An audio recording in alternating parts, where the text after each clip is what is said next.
Wondering how you can save big on your GLP-1 medications? Well, stick around as we dive into Eli Lilly's new savings program that could lower your costs and the latest news on generic Semaglutide, which could be hitting soon, promising even more affordable options for all. Plus, we'll uncover breakthrough research on a new implant that could change the way GLP-1 treatments are delivered and reveal how telehealth trends are making it easier for you to access your meds. This is one episode you don't want to miss. I don't think I will.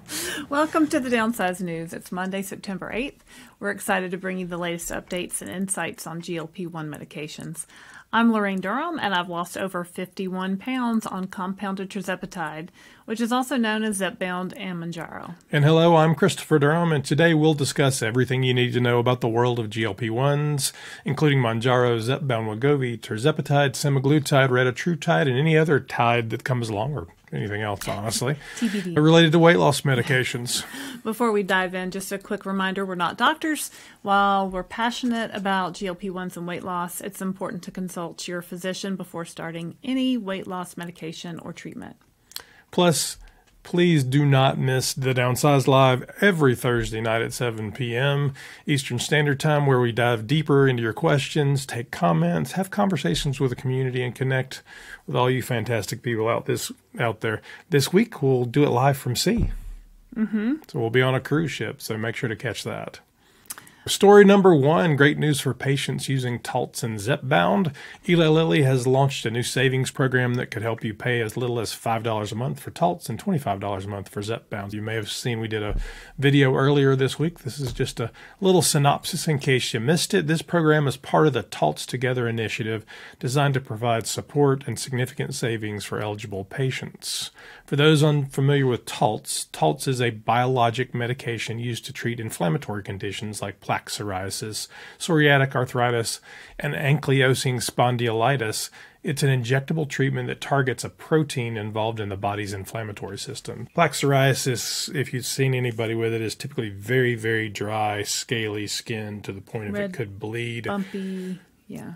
I've known folks with a very painful situation, and there's other inflammatory diseases that Taltz. Under the new program, patients enrolled in Taltz Together and meeting certain criteria could pay as little as $30 per month when using both Taltz and Zepbound. This requires commercial insurance covering Taltz, filling your prescriptions as required, and enrolling in the Taltz program. You can go to the Eli Lilly and the Taltz website and check it out. And of course, we continue to see this issue. This does not include Medicare patients. So there's lots of people that will respond, we're sorry. We're not sponsored by Eli Lilly. I've never talked to anybody at Eli Lilly, but if I did, I would say solve the problem for Medicare make your patients. medications lower priced. Absolutely. For eligible patients, this could mean substantial savings and easier access to these important treatments. And here's a thought. Could we see more programs like this for other GLP-1 medications, such as those used to treat diabetes or cardiovascular disease? It's an exciting possibility for expanding access and affordability. Eli Lilly makes a lot of medications, right? So could they pair Zepbound with something else and find cost savings there? Could be interesting. Our next story, earlier this week on The Downsized, we reported that Novo Nordisk, the maker of Ozempic, has announced that the ongoing supply shortage of this widely used diabetes and weight loss medication is expected to continue into the fourth quarter of 2024. The company has cited increased demand, especially for the lower strengths like 0.25 milligrams and 0.5 milligrams, along with capacity constraints at several of its manufacturing sites as the main reasons for the shortage. In a recent note published by the European Medicines Agency, Novo Nordisk recommended that healthcare professionals limit the initiation of new patients on Ozempic and their other diabetes drug, Victoza, until the supply situation improves. Despite efforts to shift production and increase the availability of Ozempic, some countries still need more of both medications. This is not new news. Nope. It's crucial to highlight that these shortages are not related to any quality defects or safety issues with the drugs. Instead, they stem from the challenge of balancing supply and rising demand. If you're currently taking Ozempic or Victoza and having trouble accessing your medication, speak with your healthcare provider about alternative treatments that might work for you. So it's interesting to see how Novo Nordisk approaches the shortage versus how Eli Lilly approaches the shortage. Eli Lilly says, "There's no shortage. What shortage? There's no shortage." And Novo and Nordisk we'll cut saying, our price on the low doses so we can get more of you on it. Yeah, Novo Nordisk says, "Oh, yes, there's a shortage. And by the way, please don't start prescribing more people on it because that'll just make it worse." What a concept. Yeah. So thank you, Novo Nordisk, for your they're a European company too, so it's a completely different approach to business. Right. Oh, up next, Vivante Medical, which is a biopharmaceutical company focused on developing ultra-long-acting miniature subdermal drug implants, has reported positive preclinical results for its exenatide implant. This new implant, which is placed under the skin, showed a significant reduction in liver fat and could offer a new way to manage obesity and related metabolic disorders. So we've reported on this before. According to Vivante CEO Dr. Adam Mendelsohn, the nanoportal technology used in the exenatide implant has the potential to address some of the biggest challenges with the current GLP-1 treatments like Ozempic and Wegovy. While these medications have revolutionized obesity treatment, they face problems like medication non-adherence and side effects. The exenatide implant aims to provide a consistent drug release, minimizing fluctuations and potentially improving tolerability and patient adherence. The exenatide implant showed promising results in preclinical studies with mice on a high-fat diet. So is it a little tiny implant? They're little tiny mice implants. Little tiny mice implants. Sorry. We crack ourselves up. But it reduced liver fat and achieved around 20% weight loss after 28 days. These results were comparable to those seen with semaglutide, the active ingredient in Ozempic and Wegovy, suggesting that the implant could be a viable alternative to existing GLP-1 options.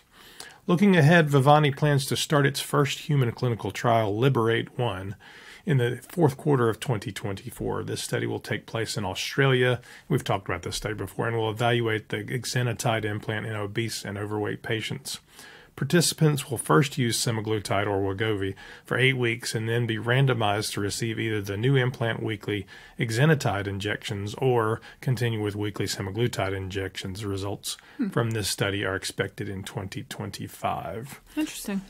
So, I continue to be intrigued by the implants. We've talked about this before, but I wonder, because of the slow release, does it change that half-life? Maybe that could slow down some side effects or could even it out so you don't get those peaks and valleys. Well, I wonder if would you have to get a new Yes, it's a subdermal implant. Every month? Would you have to get a different one? In our next story, as Medicare's telehealth flexibilities come to an end, recent research offers insights into which doctors are most likely to provide telehealth visits. A team from Cornell analyzed 2022 Medicare fee-for-service claims, focusing on evaluation and management visits, the types of appointments most suitable for telehealth compared to procedures that require in-person care. Their findings revealed that female physicians were significantly more likely than their male counterparts to offer telehealth visits. While the reasons behind this trend need further research, researchers suggest that female physicians may like telehealth scheduling and location flexibility more, possibly due to greater family responsibilities. The study also showed that primary care physicians, psychiatrists, and doctors in non-rural practices were more inclined to use telehealth, indicating that physician characteristics and practice settings play a crucial role in the adoption of virtual care. For patients using GLP-1 medications like Ozempic, Wegovy, or Mounjaro, telehealth could provide easier access to medical consultations and prescription management. With potential shortages and the need for ongoing monitoring, virtual visits offer a convenient way to maintain continuity of care and quickly address any concerns related to side effects, dosage adjustments, or medication availability. As Medicare's telehealth policies face changes, GLP-1 users should stay informed about their options and consult with their healthcare providers to ensure they continue receiving the care they need without interruption. So it's interesting to me because telehealth has been an idea for a long time, but it seems like through COVID it picked up and you couldn't go into the doctor. And we did telehealth. It picked up by force, not because you chose to, but because you had to. Yeah, we did telehealth and visits now during with COVID. The advent of GLP-1s growth and telehealth providers it just seems like it's picked up even more. So now all these online platforms have even sprung up outside of Medicare, of course, but people are getting more used to talking to people over the computer and using Zoom and platforms like that. I think given our whole conversation around obesity bias, it also gives a lot more people a lot more options. Because it doesn't have to be just my local doctor. That doctor could be sitting in Baltimore, Maryland, or Honolulu, Hawaii, or wherever, right? That's what I do. But But it means I'm not stuck with who I can get, particularly if I'm in a rural area, which is what this addresses as well. So if I'm in Rogersville, Tennessee, or we lived in Omaha, Nebraska, you drive 100 miles outside of Omaha, Nebraska. There's one doctor. The town I grew up in Tennessee, it was a town of 5,000 people, and it was limited. The healthcare was limited. I think they even closed the one hospital there. So now you have to drive about an hour to get to the closest hospital. So anyway, it's an interesting thing for the telehealth conversation because obviously our community uses it a great deal. If you'd like something a little bit extra, we're offering our club Downsized as an option for you. Those of you who'd like to support us further, we offer perks like loyalty badges, early video access, exclusive Facebook groups, and even personalized monthly coaching sessions with either Lorraine or myself. You can click the join button to learn more about Club Downsized today. And of course, all the content that we've been making will continue to be free, so have no fear of that.